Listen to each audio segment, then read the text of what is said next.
আজি আমি সংবাদমেল আয়োজন কৰাৰ প্ৰথম কথাটো হৈছে যে হিমন্ত বিশ্ব শৰ্মা নেতৃত্বাধীন চৰকাৰখনে যি অবৈধ বেদখলকাৰী উচ্ছেদ অভিযান আৰম্ভ কৰিছে বা চলাই আছে তাক আমি পূৰ্ণ সমৰ্থন জনাইছোঁ। চৰকাৰী ভূমি যোন আছে তেওঁক উচ্ছেদ কৰক, তাত আমাৰ ক'বলগীয়া একো নাই। চৰকাৰ প্ৰশাসনৰ এই পদক্ষেপক আমি খিলঞ্জীয়া মুছলমান হিচাপে, অসমীয়া মুছলমান হিচাপে আমি সমৰ্থন জনাইছোঁ আৰু পৰৱৰ্তী সময়ত অনাগত দিনতো আমি তেওঁলোকক সমৰ্থন জনাই যাম। কিন্তু আমি ক'ব বিচাৰিছোঁ তিতাবৰৰ বিভিন্ন প্ৰান্তত চৰকাৰী ভূমি এতিয়াও কিন্তু বেদখল হৈ আছে, সেইখিনি বেদখল মুক্ত কৰিব লাগে।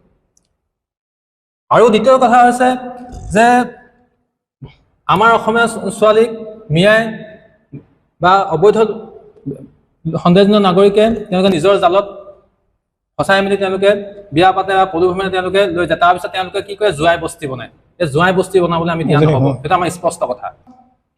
মাননীয় মুখ্যমন্ত্ৰী হিমন্ত বিশ্ব শৰ্মা ডাঙৰীয়াই যি সাহসী পদক্ষেপ লৈছে উচ্ছেদৰ, সেই উচ্ছেদক আমি সমৰ্থন জনাইছোঁ, 100% সমৰ্থন জনাইছোঁ।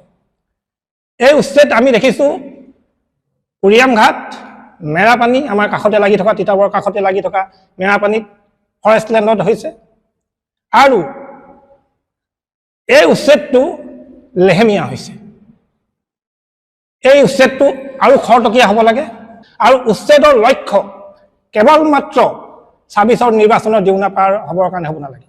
উচ্ছেদৰ লক্ষ্য হওক অসমীয়া জাতিৰ ভৱিষ্যত সুৰক্ষাৰ বাবে। আমাৰ এইটো এটা আহ্বান মাননীয় জনপ্ৰিয় মুখ্যমন্ত্ৰী হিমন্ত বিশ্ব শৰ্মা ডাঙৰীয়ালৈ। আৰু তাৰ লগতে আমি আহ্বান জনাইছোঁ যে কাজিৰঙাত উচ্ছেদ হ'ব লাগে। কাজিৰঙাত সন্দেহজনক ব্যক্তি তাত বসবাস কৰি আছে, এতিয়াও বৰ্তমানো কৰি আছে।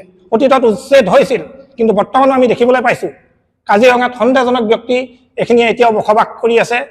কাজিৰঙা এতিয়া এনিমেল কৰিডৰ হৈ থকা নাই, সন্দেহজনক ব্যক্তিসকলৰ কৰিডৰ হৈ আছে। গতিকে এই ব্যক্তিসকলক চিনাক্ত কৰি কাজিৰঙাখনৰ পৰা এই সন্দেহজনক ব্যক্তিসকলক উচ্ছেদ কৰিব লাগে। আৰু কাজিৰঙাৰ বায়'ডাইভাৰ্চিটি, আমাৰ ৰাষ্ট্ৰীয় উদ্যানখনৰ জীৱ জন্তুসমূহক ৰক্ষণাবেক্ষণ দিব লাগে। আমাৰ নগাঁও আৰু বৰপেটাৰ সত্ৰ আছে, এই সত্ৰসমূহত কোনে বেদখল কৰিছে?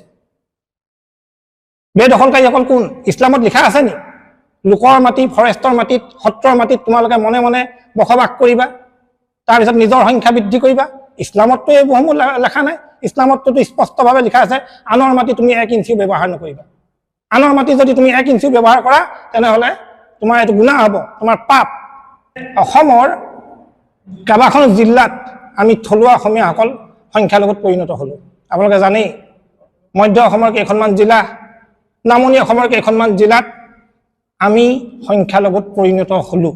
আজি যদি আমি জাগ্ৰত নহওঁ, আজিৰ পৰা 50-100 বছৰৰ পিছত আমাৰ অসমীয়া জাতিৰ ভাষা, সাহিত্য, সংস্কৃতি কেৱল মিউজিয়ামতহে থাকিব, বাস্তৱত আমাৰ নাথাকে। গতিকে আমি শংকিত হৈছোঁ। আমি যাক সততে মিয়া বুলি কওঁ, তেওঁলোকৰ যিটো আগ্ৰাহী মনোভাৱ, তেওঁলোকে যি কম সময়ৰ ভিতৰতে জনসংখ্যা বৃদ্ধি কৰি দিয়ে, সেই জনসংখ্যা বৃদ্ধিৰ প্ৰতি আমি শংকিত হৈছোঁ। যিকোনো খবৰৰ বাবে যোগাযোগ কৰক 7099017330 লগতে 7099017110 নম্বৰত।